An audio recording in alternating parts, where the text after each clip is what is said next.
Bonjour mes chers amis, profitez-vous du temps qui passe. Êtes-vous en pleine forme? Je l'espère bien fort. Communication efficace, nous continuons notre parcours ensemble. Dans les deux précédentes vidéos, nous avons parlé rhétorique. Et dans celle-ci, nous allons continuer à en parler. Nous avons déjà vu ensemble ce qu'est l'éthos, le pathos, le logos, ces trois piliers fondamentaux de cet art vieux de plus de 2500 ans.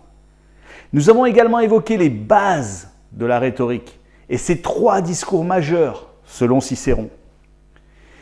Est-ce suffisant pour être remarquable lorsque nous parlons en public? Est-ce suffisant pour être mémorable lorsque nous parlons avec les autres? Est-ce suffisant pour être efficace dans notre communication? Non. Ces éléments sont indispensables, mais pas suffisants.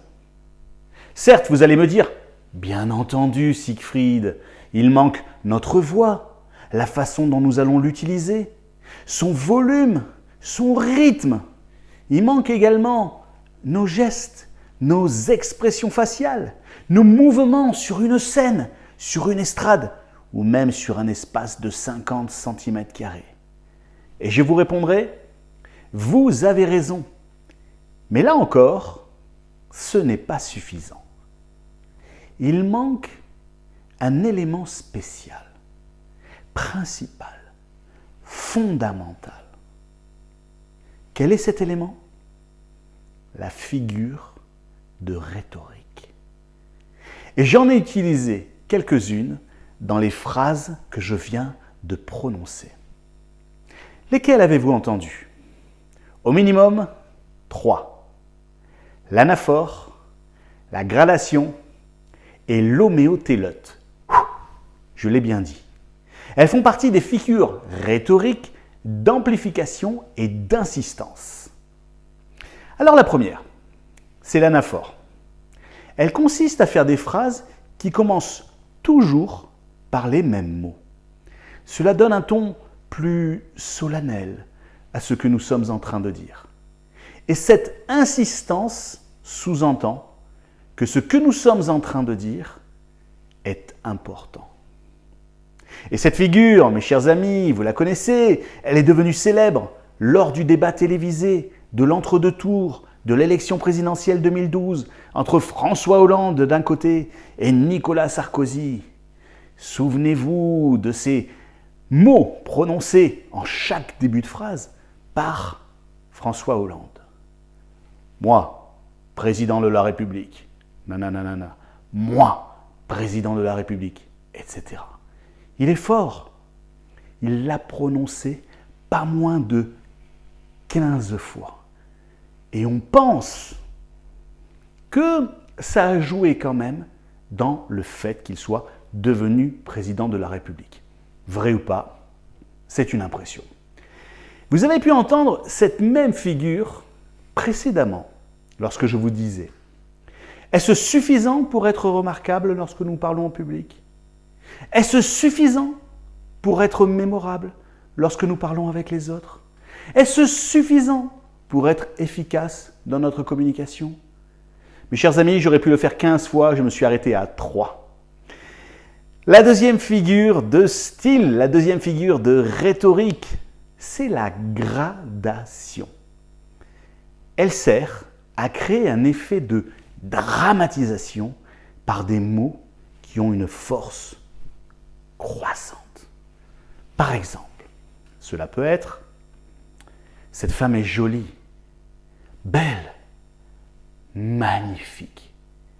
Et souvent, le dernier mot, comme là par exemple magnifique, peut être un mot qu'on appelle hyperbolique. C'est un mot qui peut être au-delà de ce qui peut être véritablement la réalité.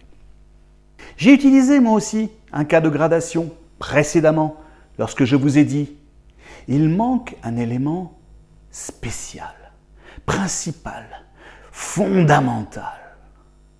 Et pour donner un sentiment encore plus fort de gradation, je me suis amusé spécialement pour vous à rajouter une syllabe au mot suivant.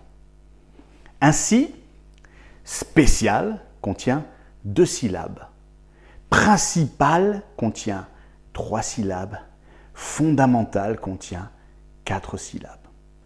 Alors vous aussi, dans cet effet de gradation, amusez-vous. Enfin, la 3e figure est l'homéotéleute. Elle consiste en la répétition de syllabes en fin de mots ou de phrases. Et c'est ce que j'ai utilisé en disant, là encore, il manque un élément spécial, principal, fondamental. Et s'il s'agit uniquement d'une répétition d'un son, en règle générale une voyelle, alors il s'agit d'une assonance.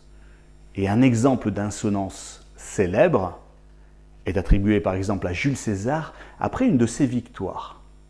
Veni, vidi, vici, à chaque fois terminant par i.